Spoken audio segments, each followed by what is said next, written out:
Now in this experiment in optics, we will be trying to find out the focal length of a concave lens. Now although a concave lens is forming virtual images, so we cannot use it directly to set up our experiment.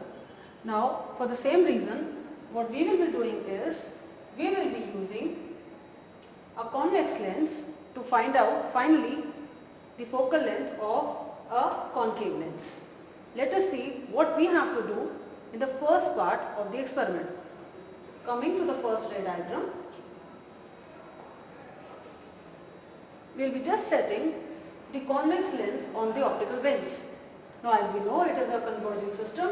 If I keep an object needle well away from the focal length of this lens, I will be definitely getting its real inverted image somewhere at the back side of the lens. So in this case, if this is the object needle, this will be the inverted image formed, to locate which you will be requiring an image needle. Having done this, you should find out this position I and record it. Now in this setup, once you get the image, you have to keep the position of the object, position of the lens as constant. Now coming to the second part,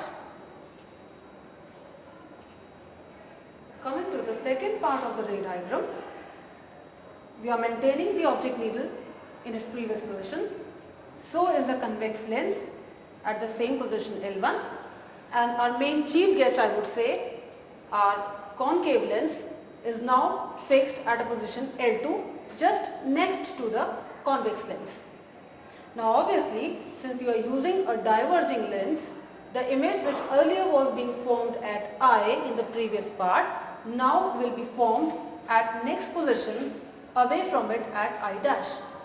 Now the reason behind this being, earlier we were using only a converging system, that is convex lens. But if you bring a diverging system in between the rays, instead of converging, they will meet at certain point after the point I, and finally you will be getting a virtual image which can be located by the image needle at I dash. Can this lens be of any power? No, there is a restriction. I can't use this length just about of any arbitrary focal length. Its converging power should be more than the diverging power of this lens, because in combination I want my system to work as a converging system, because finally the rays are converging to some point. It means the converging power of this lens should be greater, or let us say the focal length should be smaller. Now after getting the location I dash, I will receive this gap as the image distance. The previous gap is obviously giving me the object distance. So we can say in short that the previous image at I is acting like a virtual object which will give me an image at I dash, whose distance can be noted from the second part of the experiment. You obtain U and V. So now we will be using the lens formula, 1 by F is equal to 1 by V minus 1 by U. U you have obtained from the first part and V from the second part of the experiment. If I simplify it further, focal length is given by the formula UV divided by U minus V. Now let us have a look at what all readings I need to tabulate during the two parts of this experiment. Now trying to correlate, first one will be the position of the object, position of the convex lens, position of the real image that you are getting from the first part of the experiment. When you come to the second part, you will be writing the position of the concave lens L2, the image that you have obtained farther away.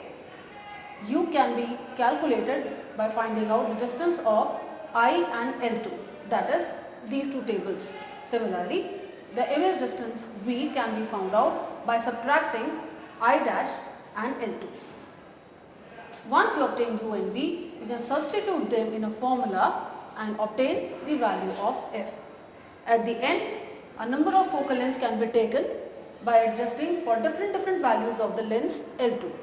At the end, you can take the average and report an average value of the focal length of this concave lens. So now let's move on to the optical bench to realize this table. Okay students, the first part of the ray diagram has been realized on this optical bench. Let me first of all show you what all things we are using here. Now this is the convex lens that we are using, because basically this will provide us the converging power. This one is the object needle which I have fixed at a particular position from the lens. Now to locate the real image, I am using this second needle behind the convex lens. The purpose of which is to locate the real image at I, shown in the diagram. Now I would like you people to come here and see the image of this object which is seen inverted over this image needle. Now I will be varying this distance. You tell me where you are able to observe it tip by tip. No, ma'am. No? Still not? No, ma'am. I am moving it further apart. Still there is some gap.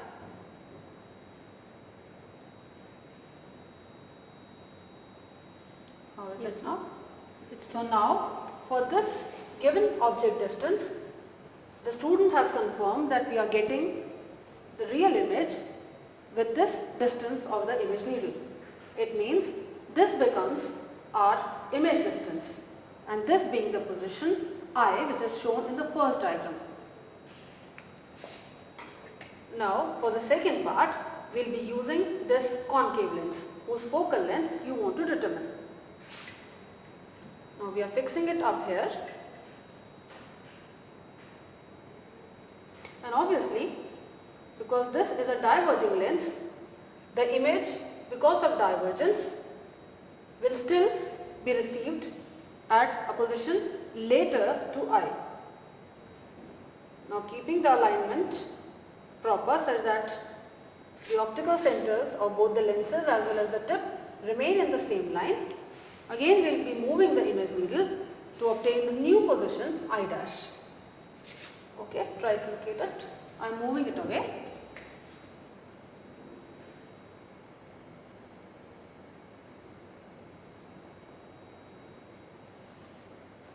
No, ma'am. No. See it further.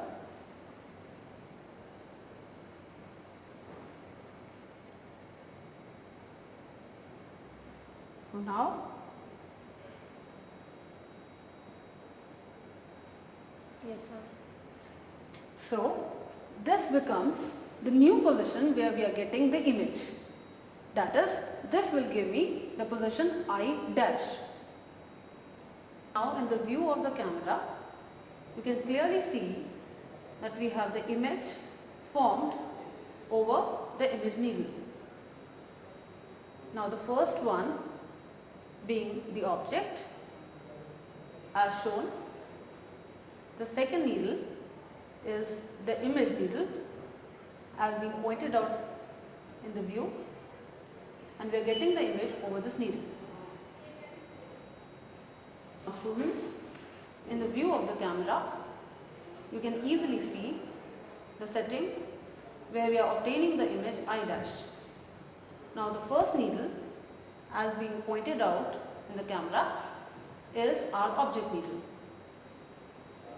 Now the second needle that you can see, which is being inverted over and is being pointed to, is your image needle, which will give you the final position of the image I dash.